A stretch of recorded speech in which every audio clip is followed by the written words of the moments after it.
now we're back to our main story this evening.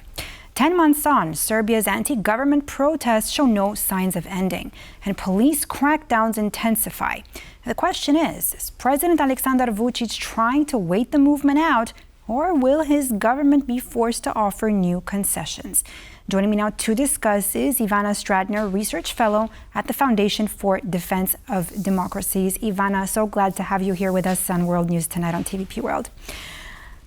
Now, let me get straight right into it. I mean, there seems to be really, as I just said, no end in sight for this political crisis that's been going on in Serbia for 10 months now. My question to you is, Ivana, what do you think explains these protesters' ability to actually sustain momentum for so long and to fight for their cause? And what can you tell us, I mean, in general, about these latest round of protests? So you're right. It has been 10 consecutive months where Serbian people are taking to the streets and fighting for democracy, fighting for their freedom, fighting for freedom and justice, as well as this is also an anti-corruption movement. So a lot of young people, they do not want to leave the country. They want to build their future there. And how can they build their future in a country that is highly corrupted and not even democracy anymore? So whoever tells you that such protests are going to stop anytime soon and that students are going to give up is sorely mistaken. Students are not going to give up. I read social media daily. I see the news. I see interviews. I see that young people in Serbia are fully committed to stop Serbia sliding into autocracy, and that's actually the key word here, because we see horrible attacks against free media, against people, against justice. Students in general, independent media is completely collapsing. And people are tired of this. They want to stop, because one thing that Serbian president is counting on is that students will eventually get tired and they will actually stop fighting. I don't see that coming anytime soon. And of course, as we already know and discussed multiple times, it's already started 10 months ago when a canopy collapsed and killed people. And that was largely due to corruption, which opened new problems over there. You know, Ivana, you said many interesting things here, and you did mention much on corruption, and of course how President Vučić hopes that this can just settle, right, and mend away. But Ivana, I'm just going to invite you to listen to the latest of what President Vučić has said in his latest words. They were helped by that European scum who came here to destroy our country. Go ruin your own countries. Don't try to ruin Serbia, you scum.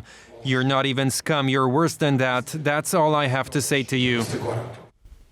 Ivana, what's your take on that? I mean, I see you shaking your head there. Are these protests beginning, do you think, to weaken Vučić's grip on power? I mean, it's really quite unbelievable that a president could actually really say something like that. This is outrageous that the Serbian president repeatedly referred to the Green delegates as scum. And not only that, he also threatened to prosecute them, which is unacceptable for a country that is reportedly moving towards the EU, because President Vučić always liked to claim, how Serbia is in the European Union path. But his latest lash out tells you all you need to do about his real attention related to the EU. He loves EU money. As always, I like to emphasize that his pocket is in the EU, but his heart is in Moscow and Beijing, which means that he loves to receive the European Union money for his political survival through all those investments coming from the EU. But on the other hand, he's not aligned with the EU in terms of values. So let's also not forget that he just came back from meeting with leaders such as Putin.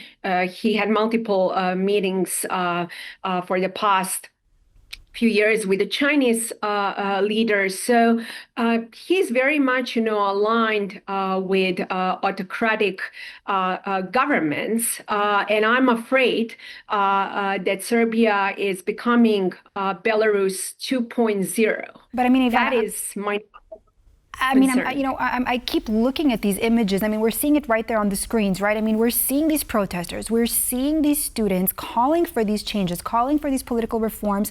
They want change, and they have been able to, to stay out on the streets for so long. Is there any possibility that eventually the president is going to concede? And I mean, what is it going to take? All I can tell you as someone who has been following Serbia for a very long time, and this year marks the 25th anniversary of the end of the Milosevic regime. What Vučić is doing right now, going after students, using tear gas and everything, it just shows that that his regime is very fragile. He understands very well that the Serbian students are not going to stop anytime soon. When the collapse of his regime is going to happen, I really don't know. But all I can tell you is that even if he puts forward elections, we have to make sure that those elections are free and fair. My concern is that he might actually also resort to even more force against people, because he just used tear gas just a few days ago. And let's also not forget that the Serbian government also thanked Russia for providing the government with so-called information about protests, which tells you all you need to know how Moscow and Belgrade work together. And Russia already provided the regime preservation package to Belarusian leaders, so we should absolutely not allow Moscow to do something like that in Serbia. This will be a huge challenge for the EU, and I truly hope that if the EU is serious about democracy promotion, that they will take these things seriously. Because to put in the global context, the war in Ukraine is truly also about democracy versus autocracy. And Putin is rallying his allies in the West, trying to show that the West is a paper tiger. Ivana, just for a little bit of time that we have left, I mean, you made a comparison there, of course, between Russia and between Serbia. A little how Russia kind of underestimated Ukraine, and they thought that they were able to take Kyiv in 3 days. Do you think that Vučić underestimated how far and how long these protests would actually last? You're absolutely right. He thought at the early stage of the protest that the protests are going to end very soon, and he was sorely mistaken. And if he still believes that he will be able to stop people fighting for their rights, he is sorely mistaken, because people there are not going to stop anytime soon, because their future, they want to build future there. And you're just showing all those horrendous videos coming from Serbia.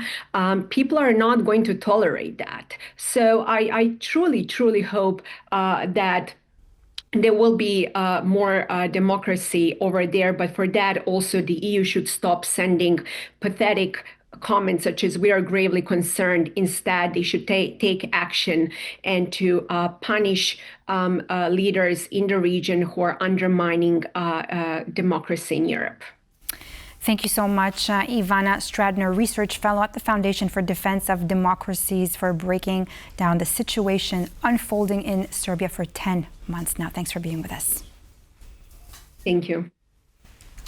And that's all for this edition of World News Tonight here on TVP World. I'm Diana Skaya. Thanks for watching. But don't go away. Stay with us here on TVP World for more news, analysis, and exclusive features.